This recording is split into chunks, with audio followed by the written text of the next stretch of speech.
Trai muốn chơi gì đồng gì đấy con? Cha đi học đi nào.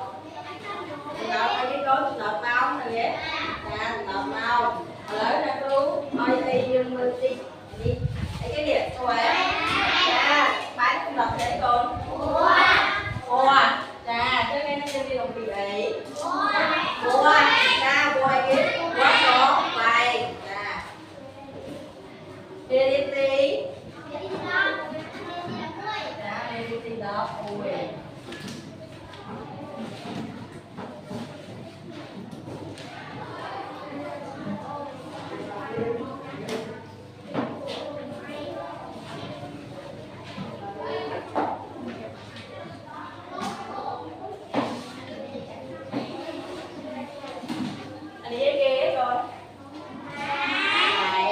Ngọc ấy gì là tôi cũng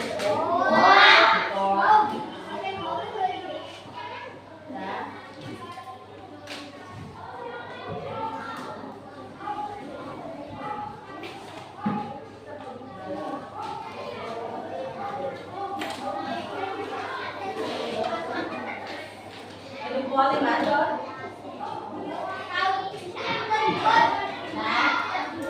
Đã qua đi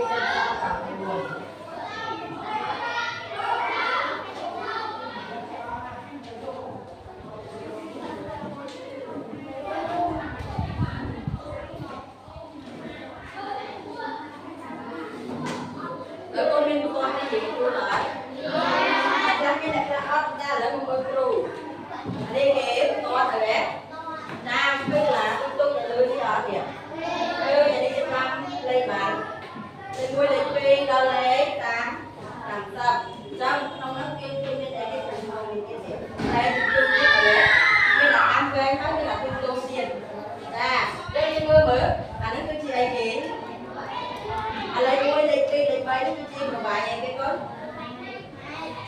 nước được nâng cái đảo rồi kì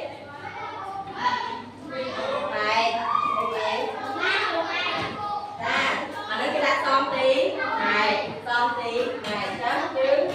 cái nó cái lưng mau qua bóp đầu bay bóp rồi bóp đầu bò cứ mình quay chân mưa tí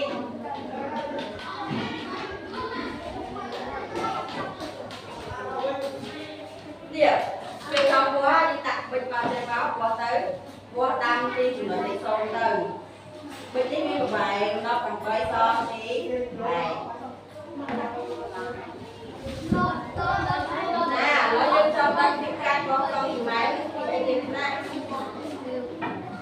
đúng là một hai thì chừng mười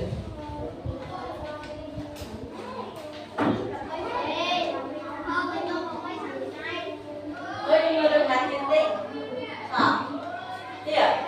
mùi cái mùi xô mơ cái này kìa ra mùi xô tí mày tóm ấm cái kìa mơ đi mơ mày ra chứ ăn điểm xong tí máy đi mày chứ xong tí máy đi tăng chỉ có đó cột cỡ cái kìa tí ấm đi chắc bên đây thả ông đi mày đi kìa xong tí mày chứ cái mơ tình nữa điểm nó nằm ấy môi xong thì máy nào một màn đi máy mở ra không là to cái nó đi một chừng một còn chừng nó bắt một hóm á qua mở điểm cái gì mùi đi bay mùi ra mùi đi qua đó ba màn có ra cái ngực cái tôi ai đi mua tiếp mà còn còn nữa tay mũi đó quá mà luôn á đi mà còn bữa ăn đây được xuống nhẹ đây được xuống đi rồi bà ăn cho mình chứ này vậy còn bữa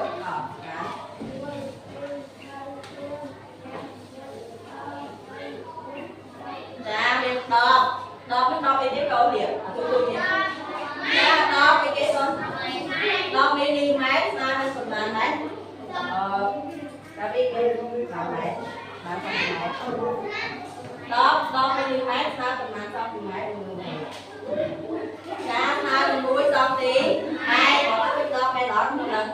ra to là đo và đến con ra đi mùi cái tang thì có điện bên viện là không nâng ở còn như cái là để cái điện xong tí máy để tôi mở cái đó còn là nghe từ đấy chứ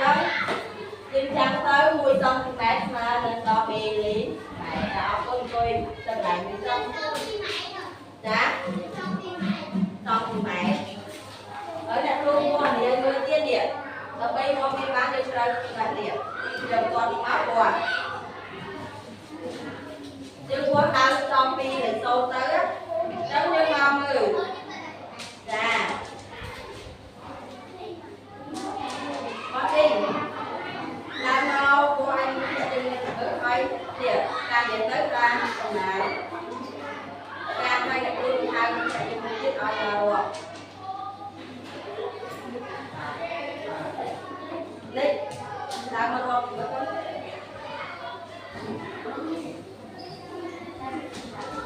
một điện rồi điện và bà đây điện lên mà điện gom lên nguyên tới à giá mình đọc mũi xong tí mày nếu cô thích mình đọc mũi xong thì lái tay cho mương không tí điện không điện bên nào đi rồi điện như đó ăn kéo điện rồi ở đây tụi tôi điện ở đây tụi tôi điện không điện mũi đi bơi mũi ra và mũi chấm miên bản tôi tính miên bản xong thì mày miên đọc mũi xong thì mày còn bản miên thì mày mấy bạn tôi mà tôi biết bạn mình cha tôi thích cùng mũi chấm miên bản vài kia đọc mũi xong thì mày ra mũi đi mày cha học con được lại cho cha rất là tôi mình đây hai triệu tiền nếu như chia là bán tôm lấy một đó vài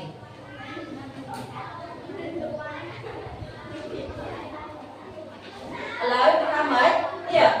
cm mang 10 mm mà đo mét ớt chứ giờ mình đặt đi mua vị nè rồi lớn vô thì xe cm nó lại như mùi cm hồi đi vô đặt 4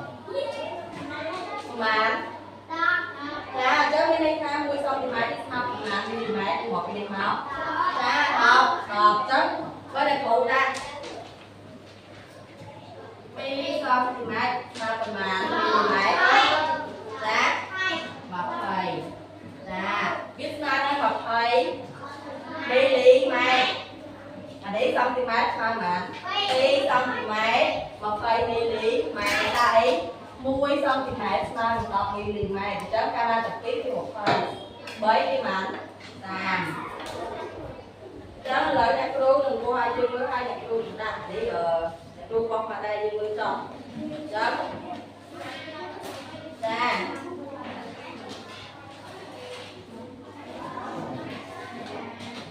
chớ đặt luôn đừng bọc vào tay chớ đặt luôn ra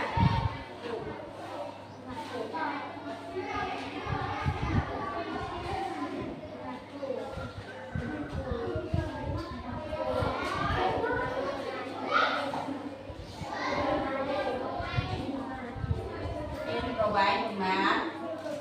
bây giờ trong đâu rồi bạn ở đây trên tôi dành lại đây rồi qua bây giờ miếng máy trên cho em có nhưng sai đâu qua đã đại biên tre ta ứng từng loại đôi nâng hay cái máy có biểu tượng áo nhưng dây xuân con cá bò lỡ cho mọi người học kia táo mà này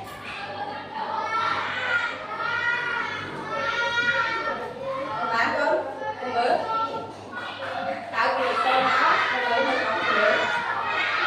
đâu bạn ơi đi đâu bạn ơi đi vậy mình đi đã lưu đọc ram đi kìa cá đâu là mùi kìa con cá đâu là mùi xong đi này chất mà đây đi rồi bạn đâu là mùi xong đi này ở đó là cô qua sự thâu cô bây giờ mình kiện cho sự thâu cô biết ra em bài mà để cô đừng quá kìa học bài thứ hai thì có nào về kìa cha con tao đi cái có tự tân chứ này con tự tân này đi cho con tao cô mình tay phi đi soi nào cha chắc siêu phơi tôi đặt tên siêu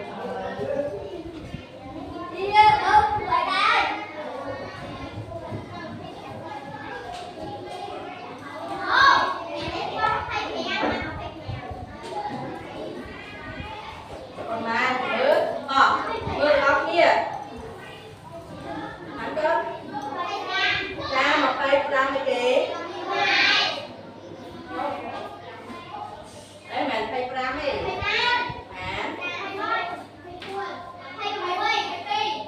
một cây cuốn ta biết đo lên cây ra nữ rồi với một cây cuốn xong mát mà đi mát nó luôn nó lo đi mát cũng thế họ bây giờ việc toàn to một cây gram nè đi đến bằng đi chẳng như qua trong phi một cây cuốn to cây gram nữa anh để nó lên cả nữa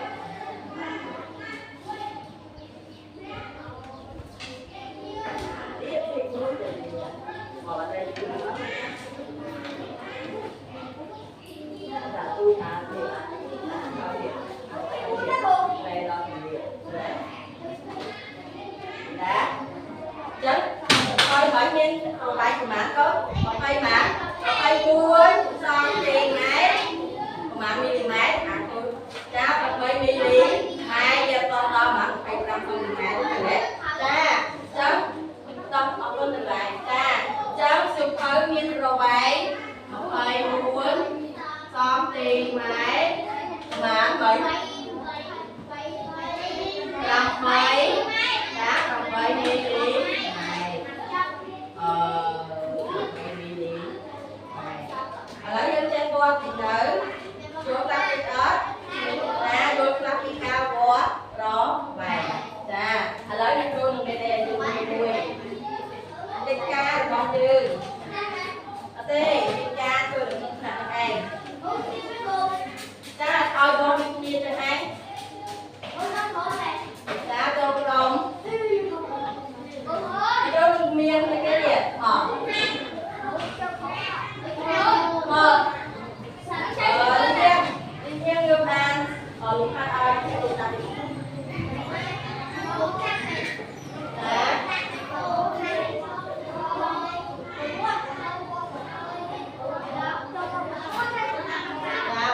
lọt hàng cao to khác biến pro bay chân chói xong thì mày cố với biến pro bay mà chân chói xong thì mày không bị lý mày cỡ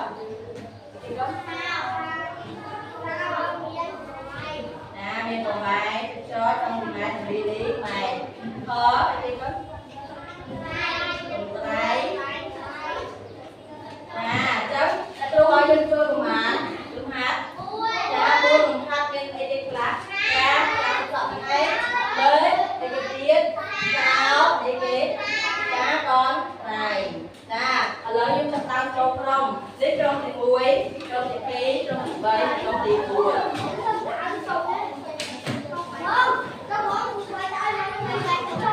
con cơ đi à chúng ta tăng trong rong tiền tao cái tiền món đá tôi không cho những này cái tiền đây là cái tiền bây giờ tôi không tiền tôi như người quỷ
trong cho mình con thì con nữa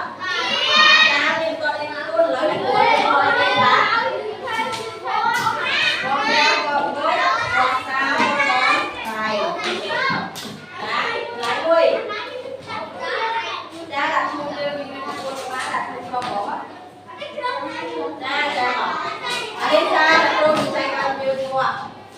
con nhiều cho nó một con nuôi sẽ buổi chăm phê qua đằng chóp nhưng nó chạy bóng mình chạy lên rồi không tiên cùng đó ta anh đi miền tây vui này để con đi ăn đi bỏ con nữa quá bịch con nhớ con bịch vui tiết con trai con lấy bỏ con vui nó cho mình về được rồi chót con táo bó cái bó đi về tiền tại sao là con này cũng biết vui đây cho nên trai kia đây rồi đấy bây giờ muốn nói ở bên đây bây giờ chọn cái mọc đây đấy mà qua cần tay nuôi cho nó trong những cái tay nuôi ra ngoài đây qua đằng chóp trong những cái kia còn kia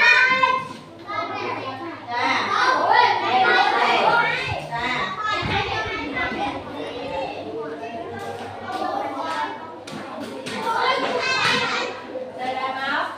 uống tới bên bạn đây là con đặt bao nhiêu đây không đặt cái ca bao nhiêu ra luôn kia quay con máu nè đặt khi một cái đấy con lấy cao một thử có ban điểm một cái trong cái liên quan không có không có bên đây chết bên đây ở bên bên có tuổi rồi đấy tôi bên tuổi rồi có bên tù ở bên bên có tuổi đấy tôi còn giờ đi con thôi một kỳ ăn không lo ăn quá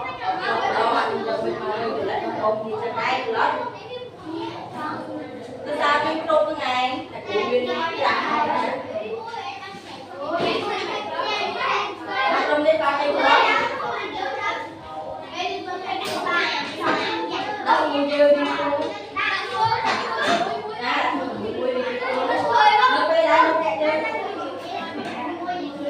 một tháng hai thì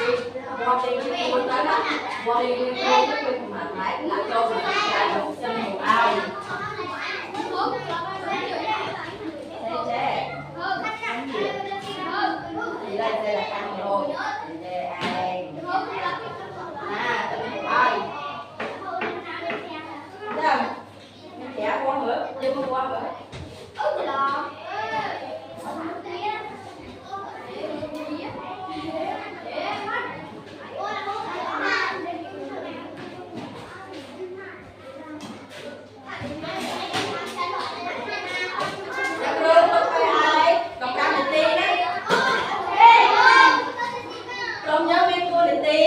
nè đi quay chân nó được về qua mai ô dùng qua hao ấy chân dùng được xoay đấy cô mà không biết chân dùng ta hở vì tao kia đi sống say kia mới những say sân mới chạy hai đầu đi phải quên vừa lớn tao đầu kia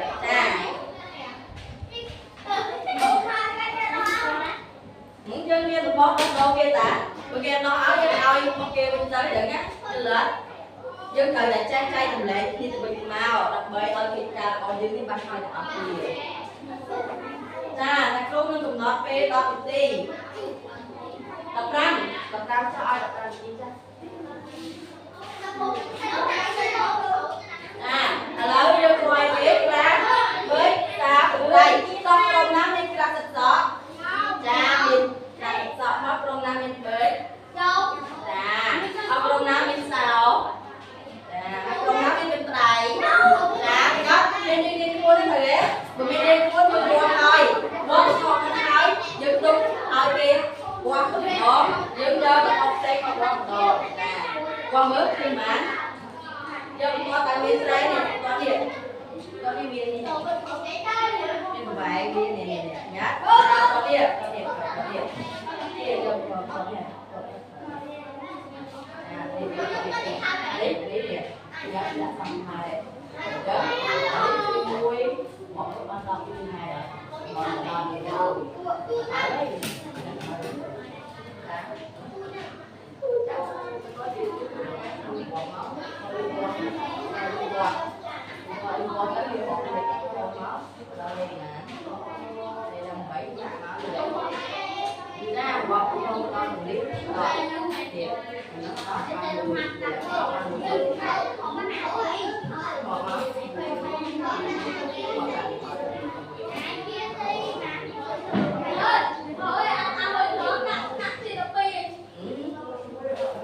lúc đi tới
mm trong giấy ai chưa ban con nam nữ đó là một con đi phi giác miên của bài cũng là mm dạ rồi chưa mà nhớ không nào mới nhớ với bạn đã phi rồi đó mm một con cái bạn đã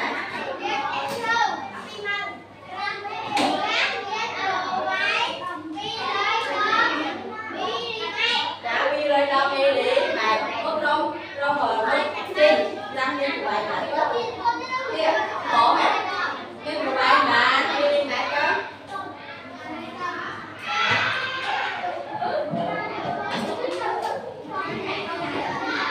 những cái sao đi đi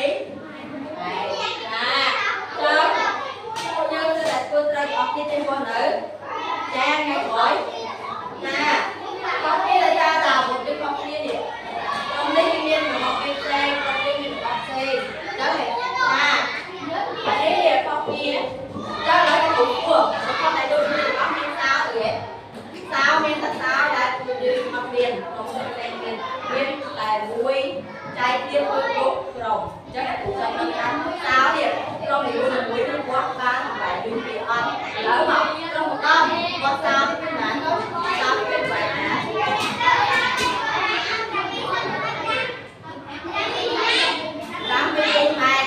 Rong ra đi, ba con gì đó?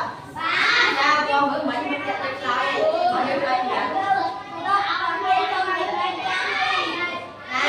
Mấy đứa gì hết? Thôi cha, học rong đi. Sao thì bạn?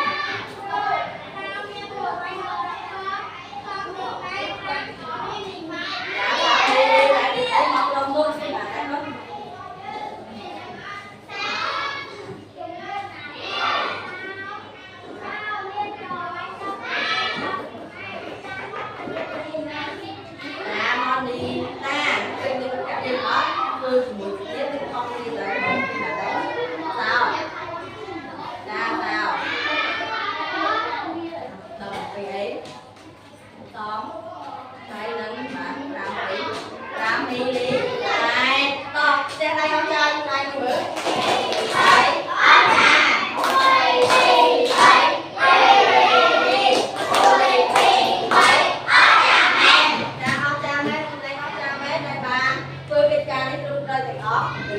Ủa ấy, đứng trên con tụi bác kia nữa.